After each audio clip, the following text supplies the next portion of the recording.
বিশ্ব অর্থনীতি আর জ্বালানি বাজারের ওপর একচ্ছত্র আধিপত্য বজায় রাখতে আমেরিকা কি তবে ইরানের সাথে যুদ্ধ জড়াতে চাইছে?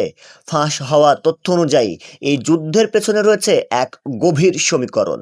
গোপন পরিকল্পনার মূল পয়েন্টগুলো: ভেনেজুয়েলার তেল জট।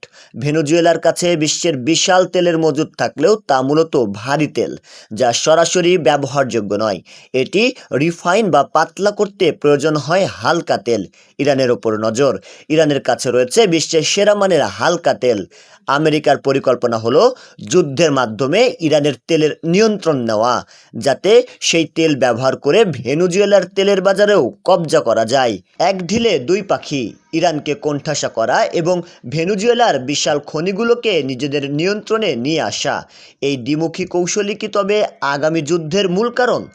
এটি কি কেবলই তেলের লড়াই, নাকি বিশ্ব শাসনের নতুন কোনো চাল? সাধারণ মানুষের রক্ত দিয়ে কি তবে বড় শক্তির তেলের ট্যাঙ্ক পূর্ণ হবে? এই গোপন পরিকল্পনা নিয়ে আপনার মতামত কি? পৃথিবী কি আরও একটি ভয়াবহ যুদ্ধের দ্বারপ্রান্তে? কমেন্টে জানান আপনার মতামত এবং বিশ্বকে সতর্ক করতে পোস্টটি শেয়ার করুন। শাহরিয়ার হিমেল, ডেস্ক রিপোর্ট, নবরূপ টিভি।